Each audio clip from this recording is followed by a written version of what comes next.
Hello, guys. Welcome to the podcast. My name is Stephanie. And I'm Ariana. And welcome to If These Scrubs Could Talk. Yeah, because they have a lot to say. So, what has been going on for the last week? We have been slowly and painfully going through our first 2 weeks of nursing school. thinking back about when we were in the summer program, like not summer, but like in the medical outreach program, thinking about from the time from July to now, it seems so far away, but now we are here. It went by so quick. I felt like August flew. Yeah. And did you feel like you got a lot of things accomplished or no? I got mentally prepared for this. I don't know if our pockets were prepared, No. but yeah, No. Our pockets were not prepared, but I got enough for some lunch money once a week. What type of lunch are we getting? Are we getting like ramen lunch? 99-cent menu. Listen, I ain't mad about The that. saucy nuggies. Oh my goodness. But guys, welcome again. Welcome to the podcast. Well, for today, our goal for this podcast is we're going to use this platform as an opportunity to talk about our experiences and challenges associated with, going to nursing school. And we're here to cheer you on. We're here to share our experiences, give peer-reviewed research, funny anecdotes, and our most authentic selves. So tell us, what's going on with our focus for this episode today. So today we wanted to talk about our medical outreach trip.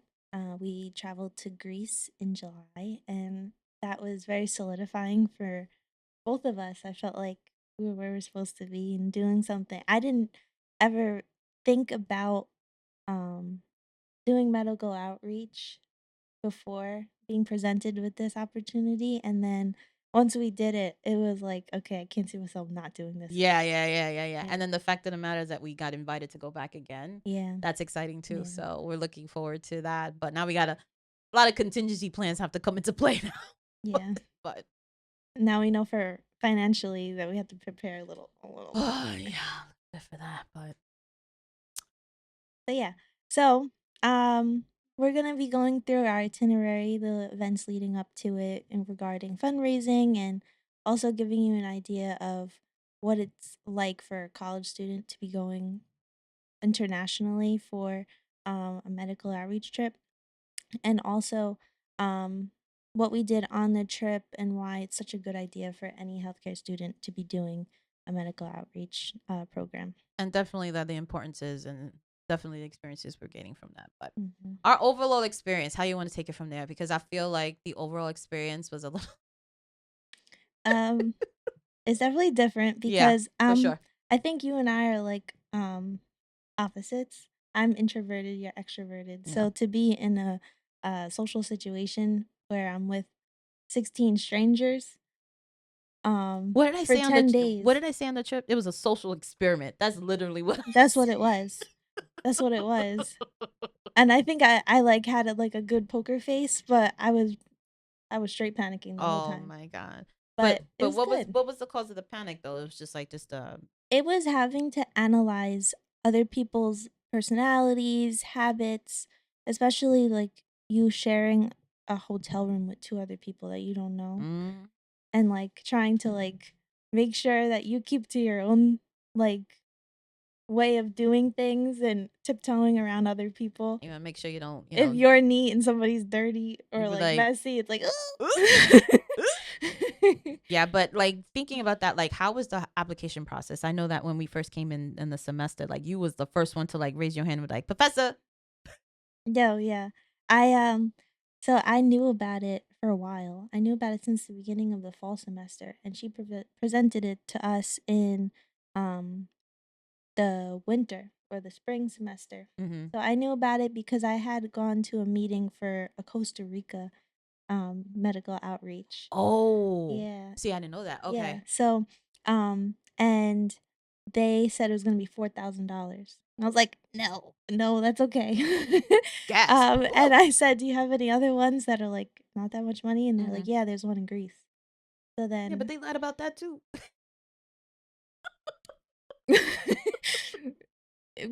You know what? Yeah, I might as well should have gone to Costa Rica. You should have went to Costa Rica. But anyways, and Costa Rica was a month before we left too. Oh, but that was so short notice in order for you to even do that then. Nah. Yeah. Would have been So I knew about it, and then I didn't know that our professor was the leader of it until I saw it in um our um Like online. syllabus Yeah, in or our syllabus. I didn't know she was the leader of it until I was looking at the syllabus a week before, and I was like, like, I'm oh mastering shit. that the first day of class. That's so funny.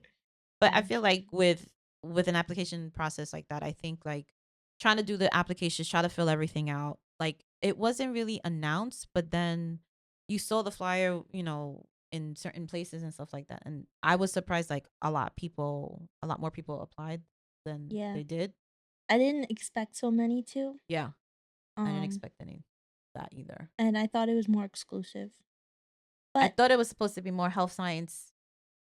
We'll get to that, but we'll get to that. well, originally it started out as exclusively to nursing students. That's what I thought it was. But as time went on, um because it was being more recognized by the school, it was because of the dean Right. wanting it to be a more open experience for other Hmm. students. That were in the health sciences. Yeah. That's what it really what it was. Yeah. Okay, but Yeah.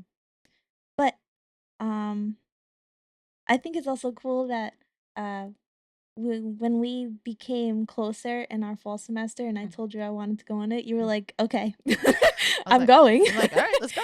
Like Yeah. there was no You're like my qualm about partner in that. crime. That's it. My PIC, my PIC. But the whole thing I think was very surprising how quickly things like escalated. With the whole process when we got our acceptance letters, like the whole interview process was very strange. It was like, do you know how to swim? What other qualities do you have that you can, add to being into this program? And I Mhm. I know me personally, I knew that I was gonna be like one to beat. Like my application was up there. I was like, I knew I felt good about my answers. So I was like, all right. So, but I know some later on when listening to the professor that she was saying that like some students basically lied and said some things so that they can get onto the trip. Yeah. So yeah, Yeah. that wasn't great. But we got our acceptance letters. We were running up and down. We were like, yes, we got in. Yeah. I know that it was very exciting for me Mhm. Yeah, I when was we got in. jumping up and down at work. Yeah, for sure. But Yeah. and you know what it is like when you get letters like that, you're like, oh, it was the same excitement when I got into the nursing program as well. Mhm. So I was like, Mhm. this is all good. This is all good. And It's it all going down to happened plan. around the same Same time. time. Yeah, Yeah. exactly. They So were we like within weeks of each other. but once you get accepted to Greece, you were like, oh, you by the way, you also got into the nursing school. I was like, so So but then yeah. but thinking about like now that we got in, what now? Like what's next? Oh yeah. So yeah. We had our first meeting and our first meeting was buying our airfare Mm-hmm. for the Mm-hmm. trip Mm-hmm. and also how we're going to be fundraising for this. But by the time we had that meeting, we had 1 week left of school Of the before semester. finals.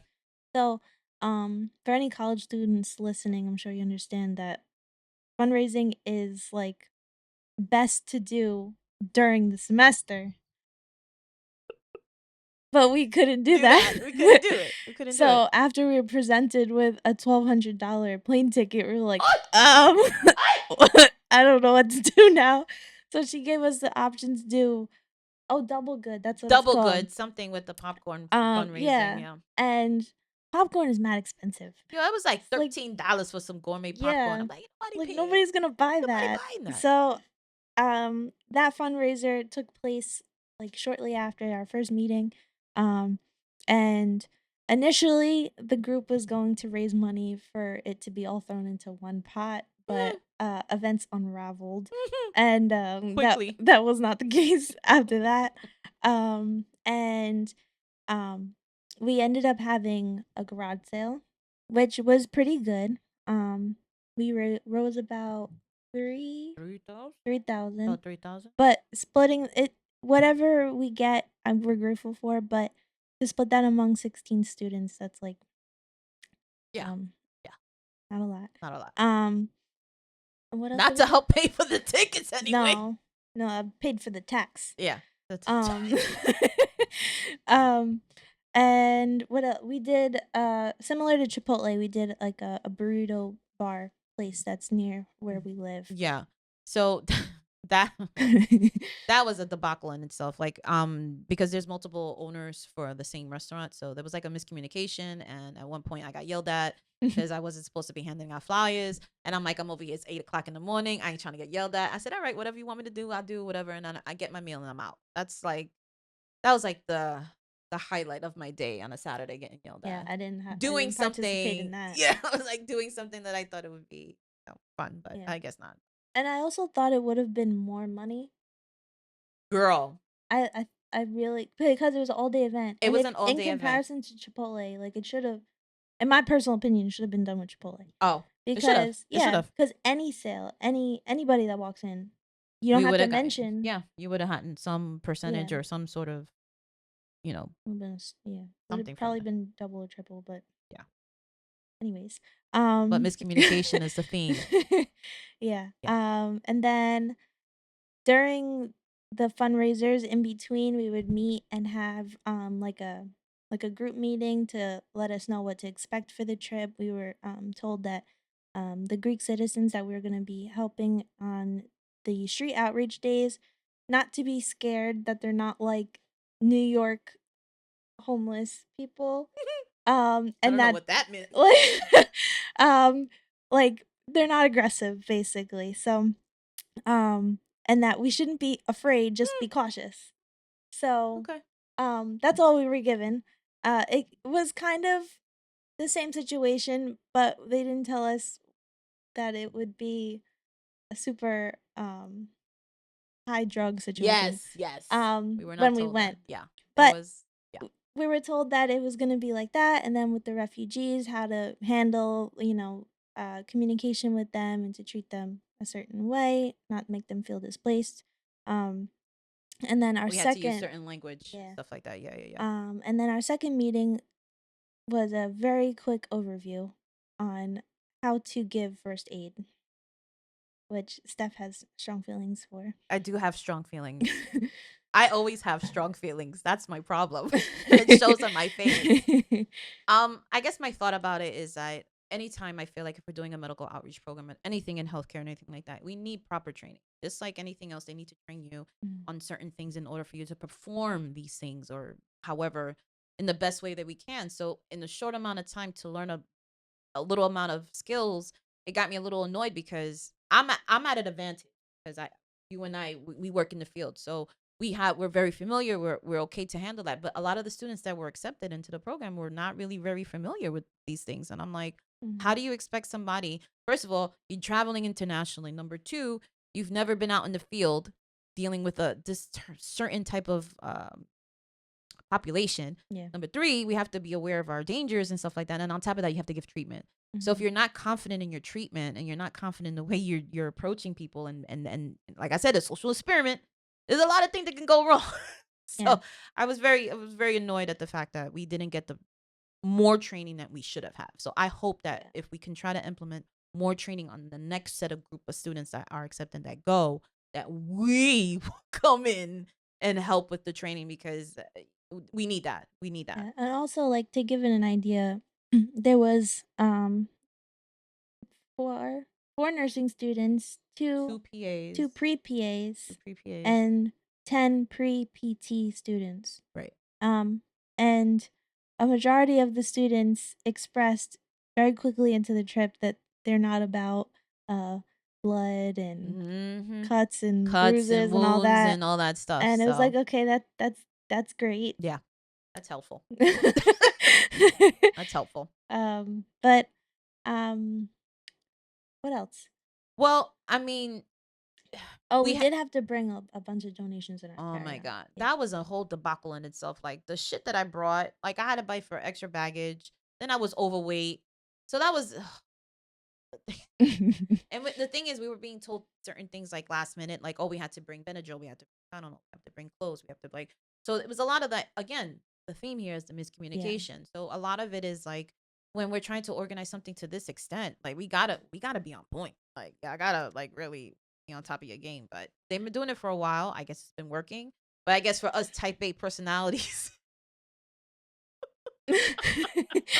uh, honestly, I felt like instead of them just saying, "Okay, everybody just bring this," and then we'd just have a bunch of that, it shouldn't have been like that. No, it So, shouldn't have been like, like that. that thing was swimsuits for kids, women, and men, sizes, and, um, it really shouldn't have been, "Okay, everybody bring a swimsuit," Yeah. because when we got there, they needed diapers, they needed baby wipes, they needed They formula, needed they needed formula, regular regular clothes, clothes. Yeah. regular underwear, everything, Yeah. but, like, it bothered me that we had so many swimsuits because from my personal experience working in an OBGYN office, wearing your swimsuit for too long can Mm, present issues for mm, women. mm. So they would just like that I Yeah. definitely would bring more clothes next year. Yeah.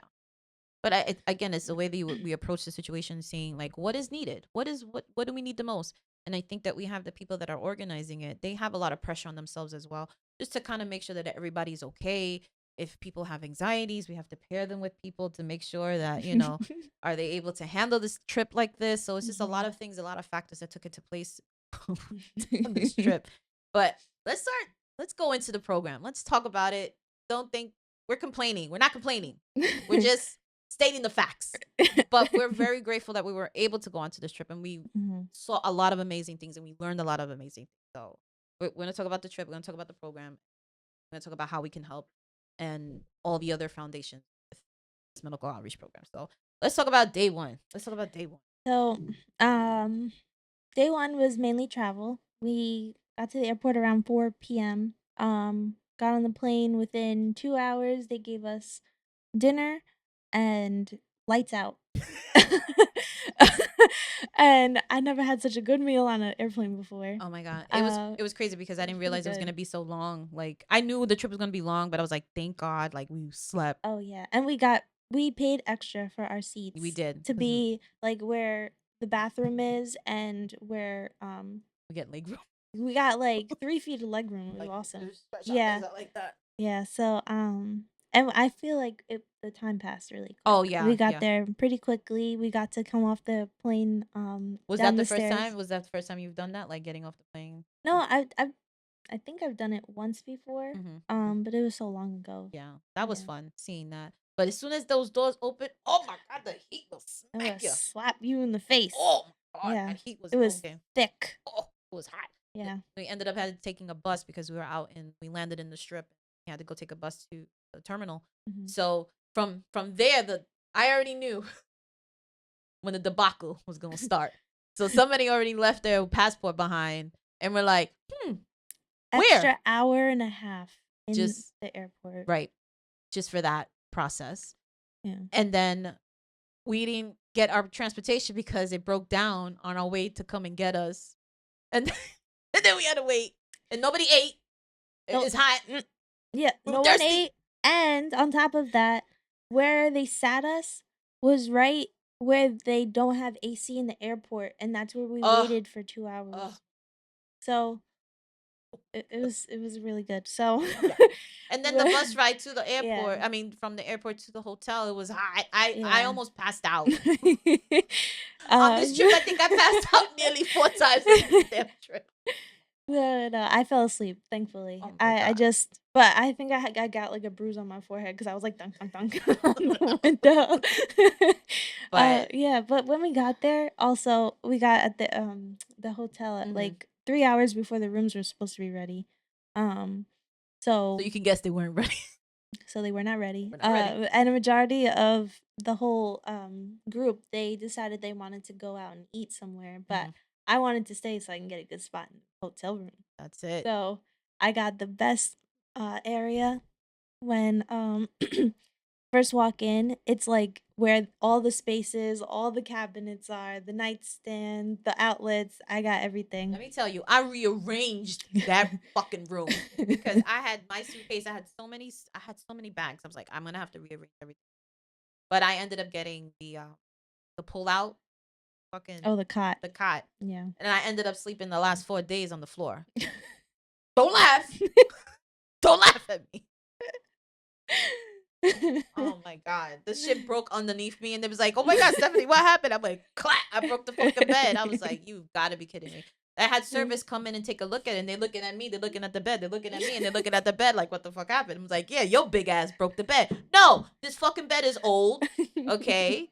Like, your shit was about to crack and it was creaky from the beginning, so don't give me that look. Because they thought I was jumping on it, and I was like, oh, because she's big or whatever. Anyway, I was so mad about that.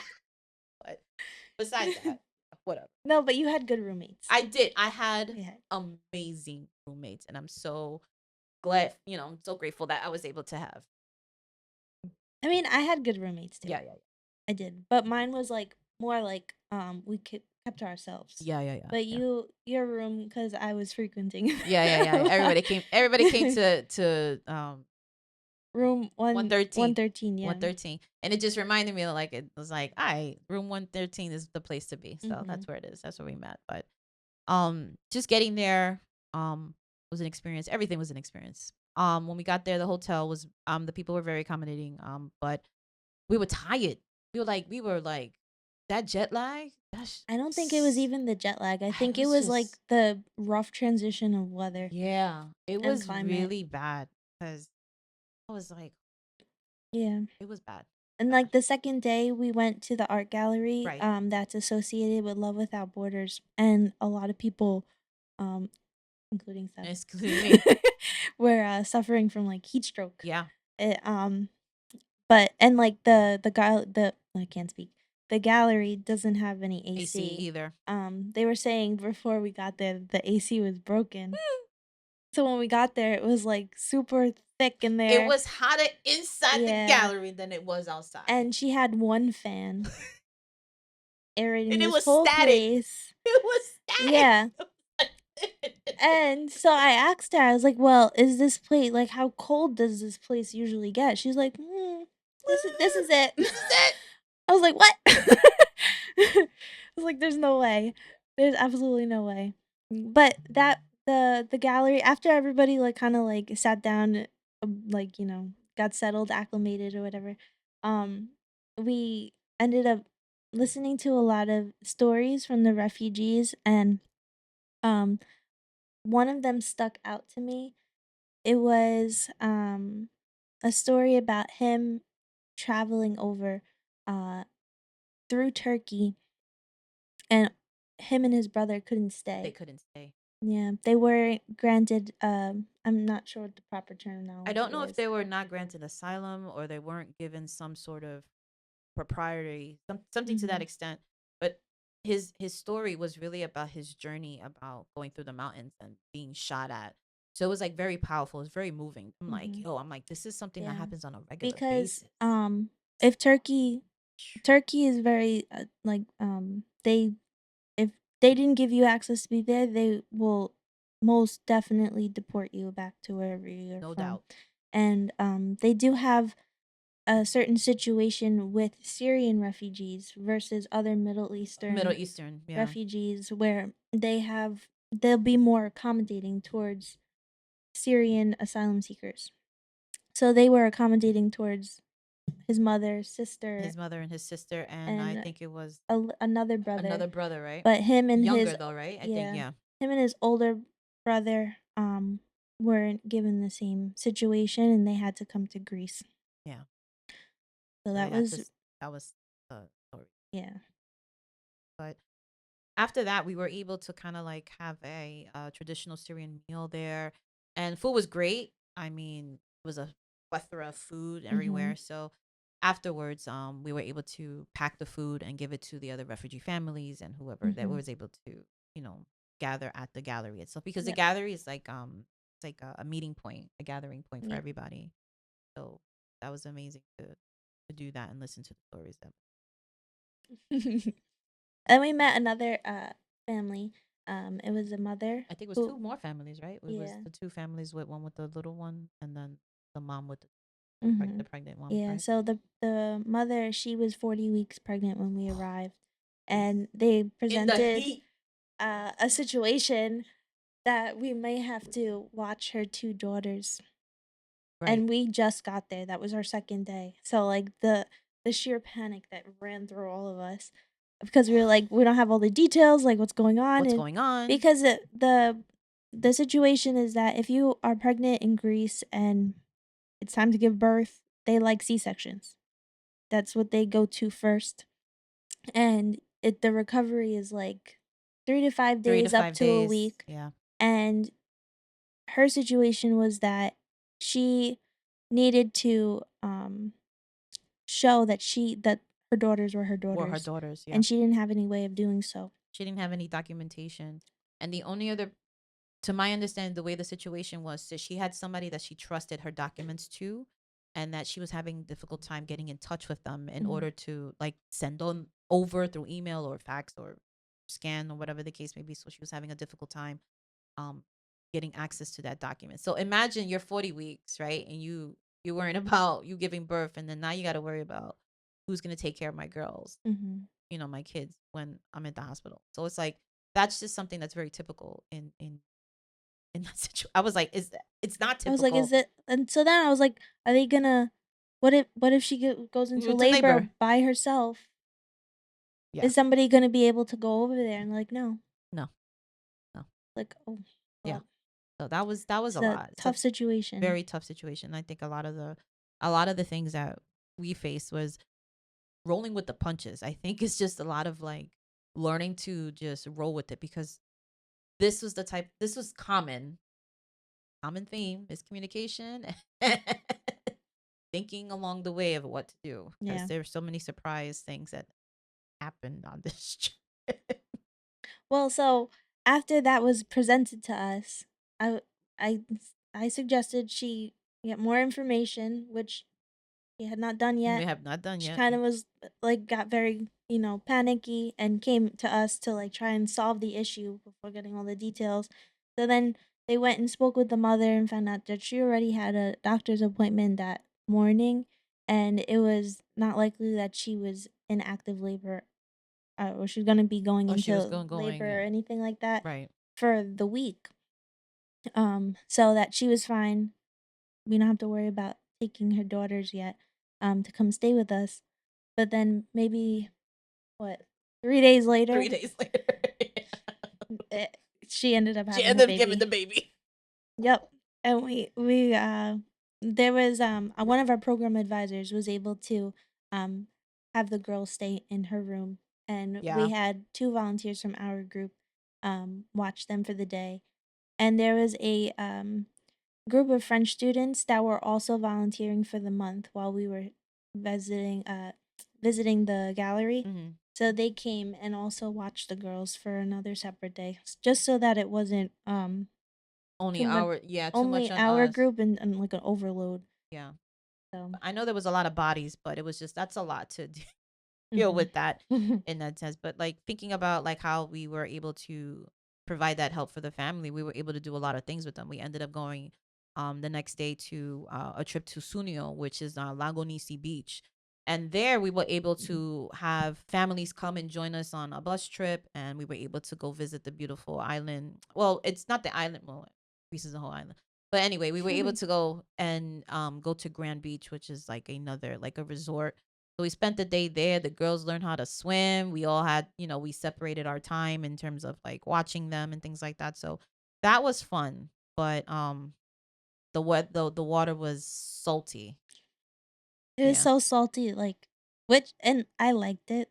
I didn't like that beach though because It had a lot of rocks and you had a lot of sand. seaweed and like when you walk, it felt like quicksand inside the Yeah, it water. did. It did. But it was But still beautiful. it was really It was still beautiful. really nice, and it was hot that day. It was Yeah. 100 that day. Yeah. Easy. So the way that we set that up is that so a part of our task or part of our like Agenda. agenda is that we have to we split up into groups and we did it by room assignments Yeah, yeah. to help the kids be introduced to the water. Because we were under the assumption based off of how they journeyed to Greece is that um they have a negative association With with water. water Yes. that they associated with drowning, with death, with losing their loved ones. So we go with that um, mentality towards all the children because we don't really know. There's a language barrier. We can't really ask about that because then we'd be bringing up, bad feelings, Bad feelings and bad memories. bad memories. Yeah, yeah, yeah. So a lot of the kids actually ended up having an okay experience. Yeah, They just yeah. went head first, Oh, splashing around, having a great oh time. my goodness. There's a little one, who was the daughter of the pregnant mother. She was 3 years old. Right, right, right. She, wanted nothing to do with the water just because she was like, "Ee, don't let it touch me." But then by the end of the day, she had a ball. Yeah, It she was really did. nice to I mean, she was watch. holding on to my neck pretty tight.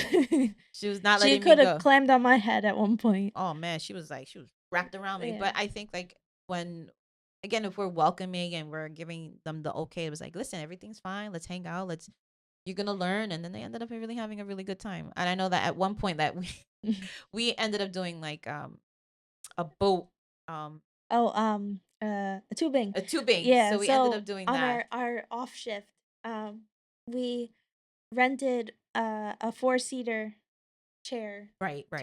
tuber chair, Tubing and chair. yeah, and the boat pulled us and everything. I was airborne multiple times. My legs were flying in the air. It was awesome. Ass was off the couch. That was a fun experience. I have to definitely bother my friend to go get the documents and get the footage from that. But it's July, it's September. You know how it is. Yeah, well, it happens. But we Side have been eye. yeah, the side eye, bombastic side eye. Like what happened to the footage?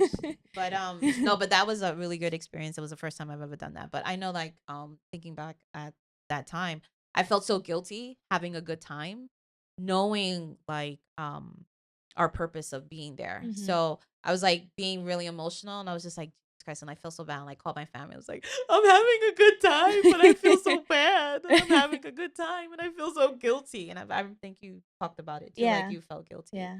about having a good time. Like the point of it is like we were trying to do different things. Mhm. We're there. We're trying to enjoy. 'Cause I already, like, came to terms with that we were going to Greece for the purpose, so, Yeah, like, yeah, yeah, yeah. if we didn't go and do things, I was okay with it. Yeah, me too. Like, I fully was like, Our "Alright, next time, whatever." right, and that was our that I think that was what our mentality was. Like, but at one point I was like, I felt guilty like having a good time and Mhm. like thinking about it. I'm like terrible for having a good time. That was Yeah. like how I felt about I that. felt like that was very solidified, later on in the trip when we went to the refugee camp and then we had to leave them. That Both of us was were crying. yeah, we were a bunch of punks. But so that was day 3. So moving on to like day 4. Day 4 was so we went to the gallery where I almost had a heat stroke. Well, I did. Mhm. And then we went to the beach the following day. And then the next day we did street outreach. Street outreach. So we were supposed to meet in what is it called? Starts with the A. Roar Circle, something like that. Oh my god. I'm trying to remember. Uh it's like this circle. It's like a famous circle where we're It's like a supposed to a center kind center. of Yeah. and a like It's not Acropolis, is it? No, because it no. was in the vicinity of Acropolis, but it's like we were like 20 minutes from Uh, I don't know. every- But it's like a lower income area where there's older Greek citizens that and it's very hot, so they have like tents set up with sheets to be their shelter. It doesn't really rain in Greece, so they don't no, really have to worry about worry their about things that. getting wet. Yeah. Um but it's just hot. So everybody's on the street and they saw us there and they just wanted water. They So wanted water, they yeah. didn't really approach us with any bad intentions. They just wanted to have like their supplies and a lot of them were showing us like what looked like bug bites, but because of it being like kind of in an area where a lot of track marks, so Yeah. we were like, yeah, that's not okay. Yeah, yeah, okay. um but I thought it was a great experience because I saw Uh wounds I've never. I enjoyed it. I Yeah. I personally enjoyed it because it was where right in my field, like in wound care, because I've done wound care for about 3 years. So for me to be exposed to that and like me trying to teach other like the other students that were in within our group, I enjoyed that. But it for me, I was very like my Brooklyn was in me. I was like, yo, watch this Yeah. guy, because there's this The guy has a first knife. Yeah. This guy's throwing ninja stars. This guy has a paraphernalia. They have drugs here. They have little burners. So like we had to like be super. The first day wasn't as enjoyable No, it wasn't. as the second No, it day. wasn't. The first day I was like pins and needles. I Because was we were like, more so worrying about each other than the people. yeah, that's true. And we didn't have like it wasn't organized among the when we had to like go in off into groups. We weren't organized like you hold the bottles, you hold the band-aids, you hold the Yeah. bacitracin. Like none of that was established. Everyone was just like, "Nah, go do." Wah! Again, So, miscommunication. yeah. um and there's a section within where we went and it was like an alleyway. A very open space, but it's blocked off on both sides. You only have two exit points.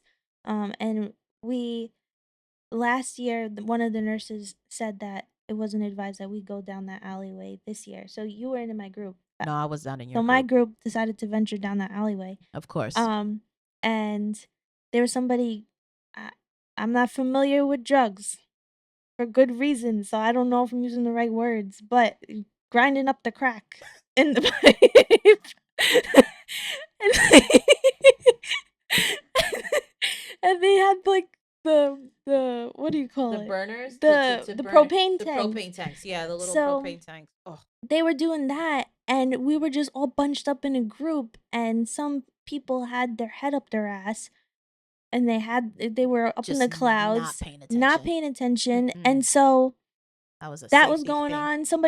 on. One of the um people that was on the streets, they were throwing cans at the other Oh person my because they god. stole their knife, like Yeah. things like that. And I was like, oh my god, what are we doing down here? So then found out later when we like regrouped in a cafe, we were like, oh yeah, you guys weren't supposed to go down the alley. I was like, oh Figures. okay, well that's really great. So then tomorrow we're not doing that. Could have just told us. Yeah. So but we didn't really get to see much down that alleyway because we were so like focused on getting out the other end. So we just gave out water and it ended up being okay that day. Yeah, yeah, I yeah. just wouldn't I would have handled it differently. Yeah.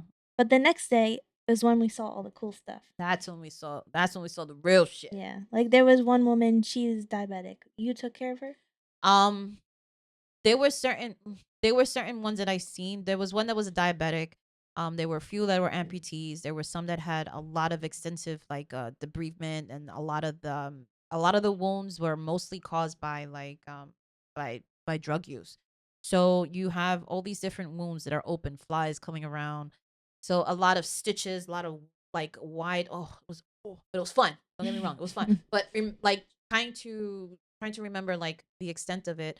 um it the heat doesn't help No. if it's not properly treated, if it's not looked at, if it's not properly dressed and things like that, and the heat doesn't help in your situation. A lot of the people don't have access to healthcare, so a Yeah. lot of them have the unfortunate things is like they have to be very protective over their stuff. So when they see us with our supplies and stuff, we will warn like, listen, you got to be very careful because they might steal your stuff or something like that. So Yeah, like the one woman that was she had diabetic ulcers on her ulcers, foot. yeah, she had diabetes on her foot. So Yeah, on both of her feet.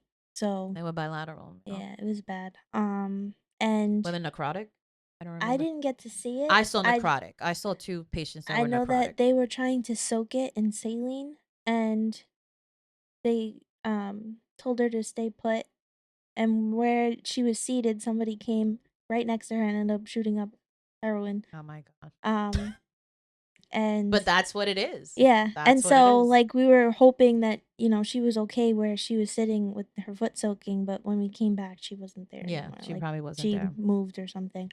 But down in like, a different side street, I got to see, there was a man with lymphedema. He was sitting, he was happy as a clam, he was, stripping wires, and one leg was huge, it was, like, 3 times the size as his other. So when we think about lymphedema, right? Lymphedema is the lymphs. Lymphs are what they're inflamed and there's a lot of fluid. So what's associated with lymphedema is you have weeping. So weeping means that you have a lot of fluid that is collecting underneath the skin, and what happens, you can literally press it. It's literally You weeping, make a making it cry and indentation. making a indentation. Mhm. So there's different levels to different indentations as well. If there's a +1, +2, +3, and +4. When you start doing full head to toe assessments, like especially when you're in nursing school, they'll go into that and they'll talk about the different stages of wounds, whether if it's 1, 2, 3, 4, if it's unstageable. So we were able to see a lot of that stuff. So I think it was very interesting that we were, we were exposed to that. But that's because we're nursing. Like, we want to see that shit. Yeah. Like, yeah. Yeah. Yeah. There were some people that were just happy squirting the Yeah, saline they were on like, things. I'll spray it. I'll spray it. I was like, I'll carry the supplies. And the thing is like it's a mixture of danger, and it's a mixture of trying to see like and protect yourselves, because not only are you trying to provide care for them, you're trying to protect yourself too. Yeah. So the sense of danger. So after we did street outreach, each day we got to visit the families in their homes. So the reason we were able to do this is because the foundation that we worked with helps them um get housing, temporary housing, Temporary housing. Yeah. from the refugee camp. So they stay affiliated with the foundation. And so we were able to go into the home and do health assessments head to toe. Um, Steph was a boss when she went I into tried. the home that we went into. It was with the same pregnant mother and Yes, two little yes, girls. yes. So she didn't give birth yet. So we were assessing her for any preeclampsia symptoms. So what's Signs. pre-camps? Yeah, what is pre-camps? What is that? So from my this is just from me learning where I work. Preeclampsia presents itself with high blood pressures, dizziness, fatigue, you're disoriented, and you have protein in your urine.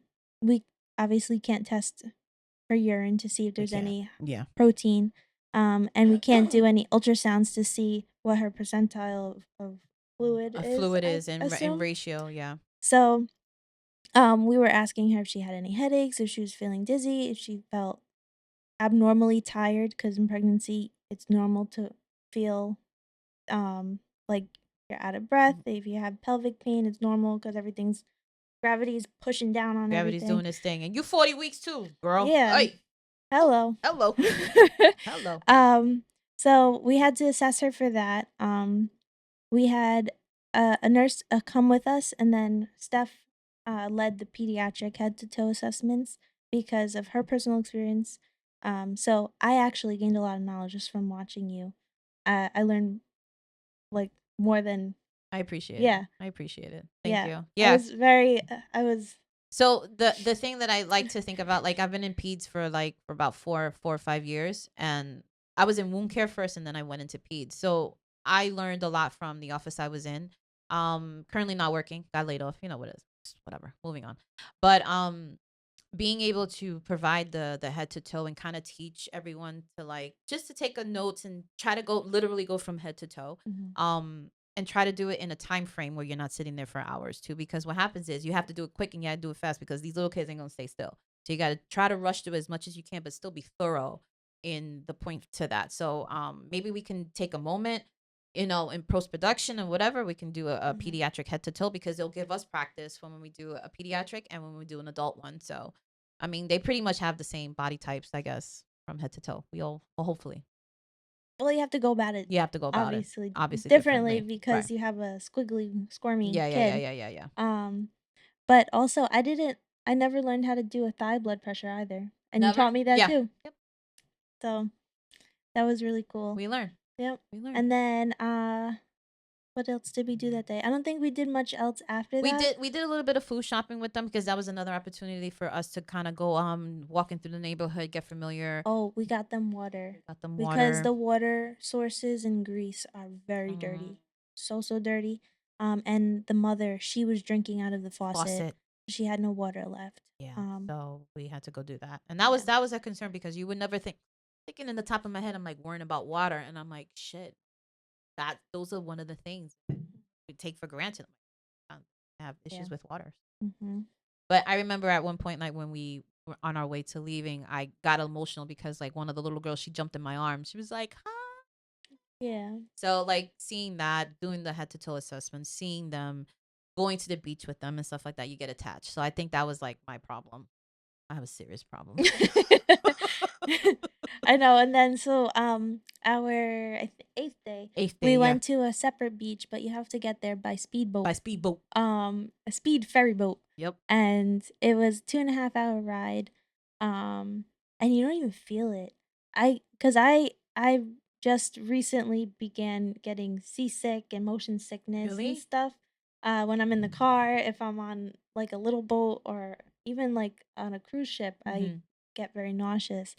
And on this boat, I didn't feel a thing. It was a nice It boat was though. It awesome. was a nice boat. Yeah.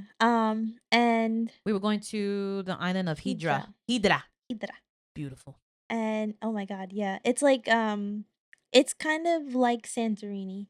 Um Not like Mykonos. Not like Mykonos Mykonos. is Yeah, yeah, known yeah. for being all white buildings. But Santorini has the pretty pink flowers and more blues and into the architecture. So I um mean, any place in Greece, I is mean, is gorgeous. spectacular to look at. So I Hmm. think that what we got lucky because Hydra was not very heavily populated. And it was Very it expensive was though. very expensive. But there were donkeys. I was so excited. I wanted to ride the I donkey. know we didn't have We enough didn't have time enough though. time.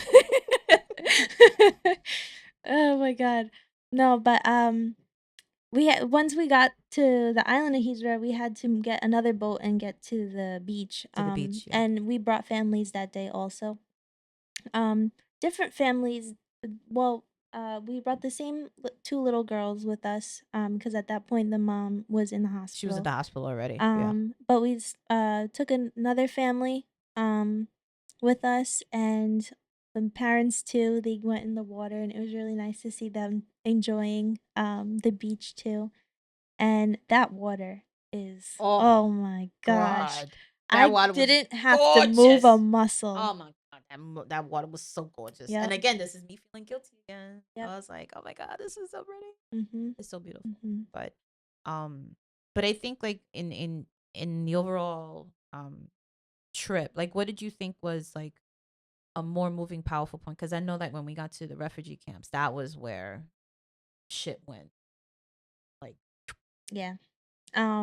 So we're not 2 weeks prior to our arrival, were told we're not allowed to go into the camps because the government is not um that crazy about people being in there and mm-hmm. recording things. Yeah, So the refugees, they're allowed to come and go as they please as long as they have their ID their IDs and and some they documentation stating like if they're gonna go to an appointment or whatever yeah. the case may There's no transportation facilitated for them, like no buses come or anything. be. Nothing. But they're allowed to go on foot anywhere. But the catch is that they moved the camp to the mountains. So there's nothing there but a But the military, mountains, yeah. And there's a military camp right like literally across across. the street. So So they were able to meet us under an awning. And um the first day that we met them, we kind of made like a circle, and we it was mainly mothers that came out.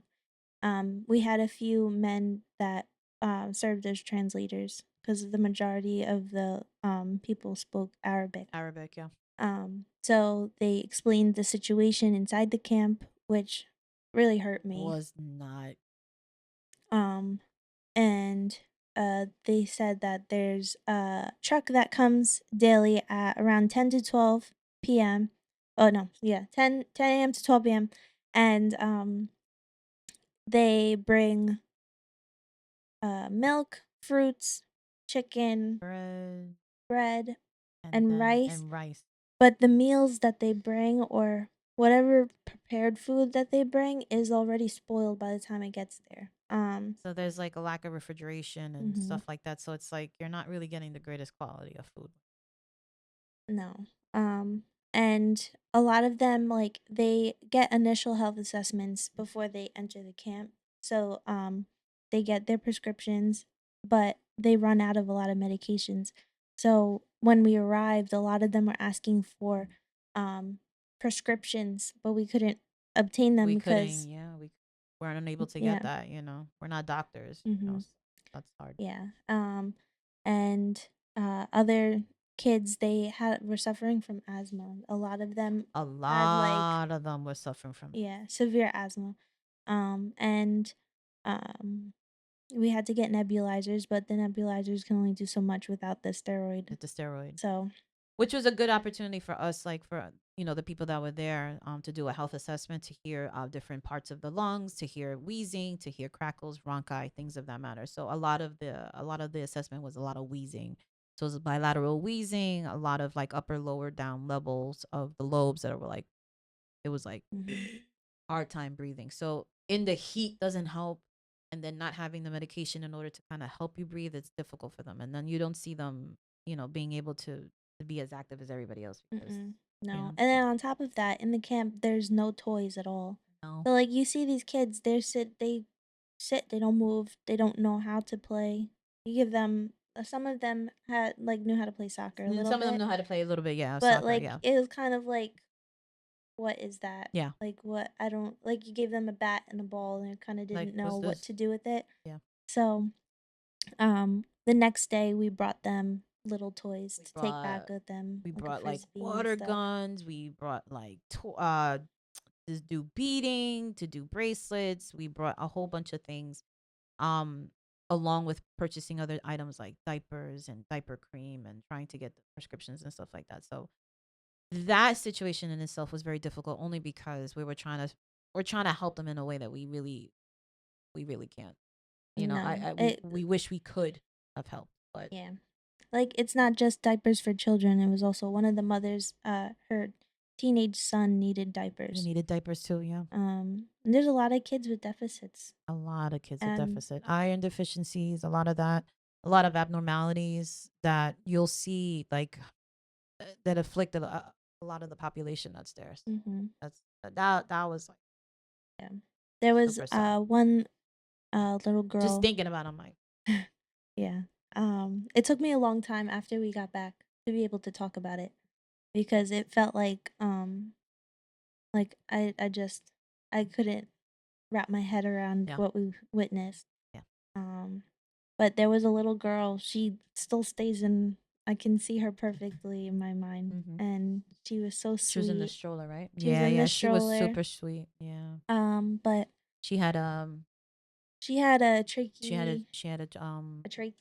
she had a trach, and that in itself, like that was difficult to care for because she didn't have the proper equipment to change it and clean it every time. So a lot of the stuff that they had to do, they had to reuse a lot of the equipment, and Yeah. uh, So her mom said that she doesn't have use of her legs. no use. Um, I don't know, I think she can I feel, think she can. she She just was can't walk. walk. Yeah, yeah, yeah. And she's unable to, um, defecate on her own, so Yeah. her mom has to. Have diapers. Yeah. And then a lot of other things we were seeing a lot of diaper rashes, a lot of skin irritation, things like that. So that's like something that was very typical, especially when the little ones leaving on the diaper on for too long because you don't have enough diapers to cover you for the day or for the week and things like that. So like those are the things that we saw, like we were like, Yeah, we need like next year, like I already have Steph and I both agreed that we need to bring more bacitracin in like tube form, not just the little packets, yeah, the yeah, little little, packets, more diaper cream, all of that. all of that, yeah. Baby wipes. Baby wipes, Baby wipes weren't even thought of when we went to go. Like I was like, okay, let me get the diapers, and then I saw that and I was like, baby oh, wipes, we needed baby wipes. yeah. So It's like thinking of those things, like just to kind of think of the supplies that we have. It's just we could have provided so much more. We could have done so much more, but we feel helpless. I know I feel helpless. I'm like, what am I supposed to do? yeah, But the unfortunate reality of the situation is that this was always going to be a problem. a problem. And we can't help everybody, but hopefully our actions are able to at least get somebody through to the next day. The next day. And that was the same thing that we felt with the street outreach. Like I can help you for today, but I don't know what's gonna happen for tomorrow. Hmm. But I only could do what I can today. So Yep. a lot of guilt is associated with that, I guess, especially in healthcare. Us as future nurses, we're gonna be working in a hospital setting or in a private setting, whatever the case may be, and we're gonna feel like, did we do enough for that patient for the day? Did we do enough to make them smile or to provide care in the sense that we have? So I feel like we're starting early. Like we're feeling guilty from Yeah. from the get. But I think with the help of the foundation, I think that they're in the right direction, but they do need help. So I think the purpose of this program in itself is to kind of bring awareness, and I think that's what we're trying to do. We're trying to bring awareness. I think I think the foundation got it down. She knows what she's She knows what doing. she, yes, she I does. think it's when other other groups want to come and help, Help. it needs to have a strong head, Mm-hmm. Mm-hmm. and then everything else will fall into Into place. place. Yep. Facts. So now that we know, and they all emphasized planting seeds and everybody that went, that they hoped to plant a seed of the feeling to want to give back to the community, wanting to do more, wanting to helping the refugees, and they wanted to see if that seed would actually grow in anybody. So I feel like for us, I'm planted. I got a tree I already. got a tree already. I got a couple of bushes. um, Olive branch. One or the other. yeah. So I feel like when you have people like that go on the trip and have intentions of going back with or without the school, with or without that group that they initially went with, and we need more people like that. And even if you can't go physically to Greece, there should be more ways of helping from where you are. I agree. Um, Locally, you should be able to help your yeah, community in that sense, and yeah. Because even here we have a refugee situation. we do. Um, and in Manhattan they have Roosevelt Roosevelt Island. Mm-hmm. well, not Roosevelt Island, the hotel. Oh, the hotel. That Okay, big the Roosevelt. hotel. Mm-hmm. Um that they converted into like housing for refugees. Mm-hmm. But even that has its And limitations. a lot of people were not happy about that either. Mhm. A lot Yep. of people were not happy about So, but to seek refuge in America is much different than it. seeking refuge in Greece. Oh yeah. So, coming back from when we came back from the airport and immediately I saw um like the poverty here versus there, I felt very frustrated. Yes. Very frustrating. And I think the purpose for us, I think, like you mentioned before, kind of solidified what we wanted to do with our careers.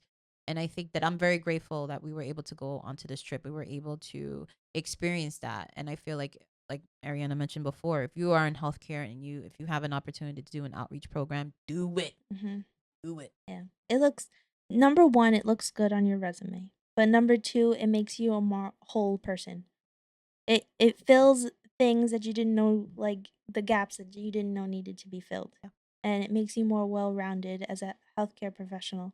You learn how to level with somebody and understand them. It's one thing to provide care and be good at it, but it's to be able to be human to human and understand somebody's situation and let them feel your empathy. Absolutely. And that's what nursing is. A lot of the theories that we talked about is patient-centered care. That's what they always say. That's what they emphasize in every book. So to be that is a very humbling experience Mhm. because it's always about the bedside manner. And like Ariana said, you could take care of people, you can be great at your job, but if your attitude is different and you really can't present to them or have them relate with you on some level, like you miss the mark sometimes. I Yeah. feel like you could just miss the mark, but Mhm. I feel like overall, when we had our free day, we went and ended up doing something really nice. We ended up going to Lake Wuliagmeni. Vuliagmeni. Yes. And that in itself was an It was a experience. clear, Here, clear beautiful. water lake Yeah. And I with no think fishies. and I no fishies. I think with that was when at the end of the trip we were kind of like we were emotionally drained, we were mentally drained, we were at a point like we wanted to try to do things as a group and we were like, no, we're not doing that anymore. So Yeah. I felt like kind of separating ourselves was not done on a maliciously, but I felt like No, it but was just everybody's personality is different. yeah, Some people just wanted to take that day and like do nothing, do nothing. and for me, Us anywhere, crackheads, we want to get up yeah, at 4 in the morning to go see the sunrise. You know exactly. what I mean? So like So anytime I ever go on vacation anyways, I always adventure. I we're always always want up to early. see something. Yeah. because you only get like one chance at it. Absolutely. Absolutely. So that lake was beautiful. We tried to go to do water sports at a beach, and then when we got there, they were like, "Oh yeah, that water sport company, they disappeared from here like 2 weeks ago." And they said it was only for the people for the hotel. I'm like, Yeah, what? I was like, "Oh, Okay, forget it. okay." So plan B. Mhm. But Yep. this is what it is. You always the plan B. That's what was going on in Greece the whole Yeah. time. You always have to be thinking ahead, especially when you're in a foreign environment. Always think ahead, always have a backup plan to whatever it is that you're doing. Like for us, we tried to like kind of facilitate um our day-to-day Yeah. itinerary by kind of throwing out suggestions like, "Hey, what It if was that doesn't what happen?" if we do this instead? Because they expressed to us that in Greece, there's like a saying that you're on Greek You're on Greek timing, time. that like being late is like a whole different game when you're in Greece. it's Like, different. I was like, okay. yeah. So a lot of the time, like the first day we went on our outreach trip, we got to the circle, Aurora Circle, Aurora. right? I think I I think said that something before like though. that. I think something. um, yeah, we got to the circle and nobody was there to meet us Nope. because they're. She was like, "Oh," like. And then when we get there, I'm like, But yeah, huh? but we ended up going and sitting inside of this I don't know what their purpose was, but they prepared food and they went out Tuesday to Thursday. Yeah. And we actually unplanned met with them, and half the group stayed back to prepare food and distribute it, which I suggested for next year that we do that It should be a because regular thing. to Yeah. to have a part in giving somebody a meal is also very rewarding for you and for the person that's receiving it. You play a part in them not being hungry. And yeah, of course. So, Again, it's like you're treating the whole person, mm-hmm. the whole person. So you're treating them spiritually, mentally, physically through meals and Now you're talking gonna and ace our quiz what? tomorrow. That's what I'm trying to do. That's what I'm trying to do. But I think it's super important that we were able to again provide different perspectives and provide different understandings of the purpose of this trip. And I feel like I I was always a very humble person, and people might not get that because people might not know me like that. But it made me even more grateful of the blessed life that I have. I have a Mhm. very, very grateful, very blessed life. So that to me was very important. But now with Ariana's brainchild, I want to say like her what idea was sparked was that now she wants to kind of continue in doing this without with the limitations. I guess I don't know if that's the right word. I tried to have it done through the school, Yeah, but of course, any school, um, I think things are a little bit more open when it comes to a state school versus private school. private school. Oh, But there's a lot of limitations of what you can and cannot do. red tape. What reasoning you have for raising money and soliciting on campus. Yeah, So I was like, nah, I'm not gonna do that. womp womp. Yeah. So when you have like you express your ideas to your family and they want to be a part of it, and you're like, well, no, it's a school club. Now, But yes, now it's like now it's whoever wants to be involved. If they doing something completely unrelated to healthcare and they just want to get back to the community. Now we have, we have the means to do yeah. that. So like all I'm doing is I follow Ariana's lead. I'm like, all right, what you want? What we doing? How we doing this? That's how I feel like. I Yep. feel like when you have um organized like something like this to this extent, you gotta have people be like, all right, what we doing next? And I feel like if you're being proactive about it and there's a means and the idea behind it is like truly special, I'm like I'm all for it. So I feel like if you guys want to use this platform, like we're using this platform to kind of bring the awareness and make it, so that we're able to spread the word and to have to continue, working with the communities and working in outreach and working in different means like that. So I think that with Ariana's like vision, and I'm like, I follow you, girl. That's where I'm at. I was like, I support you all the way. What we doing? So I feel like that's important when you have that type of support, whether if it's not from the school itself. But I feel like if you have other people Yeah. from outside that are Have willing a to help sense you, of community. yes, Mhm. absolutely, and that's what we have to do with nursing because nursing is a community in itself, and we need to continue helping each other, supporting one another, And I feel like with this podcast that we're able to do that. So definitely like this is something that we've been thinking about for a while, and I feel like it's coming to fruition slowly. Yes. Slowly, but Yes. we're getting there. We're students right now. So Yeah, we're students right things now. are like moving at snail speed, but That's all right. it's okay. It's moving. Better than not Yes, moving. at least it's moving. But I feel like we have so much to learn, still to learn in nursing school, but I feel like we had a great opportunity to kind of educate you. And our goal on the podcast is to kind of encourage you, for you to laugh and tell your stories. And, you know, most of us to help us connect. You know, so again, if you really enjoyed this episode, you know, check us out on our socials, Check us out on our socials. We're working on that. We have an email, if these scrubs could talk at gmail.com. Again, we're going to be on a different listening platforms, and you can find us wherever your podcasts are at. So I don't know if there's anything else we need to include, because I think that we're amazing people. I think we're freaking cool. Yeah. I don't know what else. No, I think we were able to say that we went on a medical outreach trip internationally. Yeah. Not many people can say that. Not many people can say that. You're absolutely right about that. But we want to thank you guys today, coming in with our situation, coming in our conversations, having a discussion with us. If there's any topics that you guys want us to talk about, any study sessions, stuff like that, case studies, hey, let us know. We'll definitely DM us, comment, let us know. We'll definitely work on that.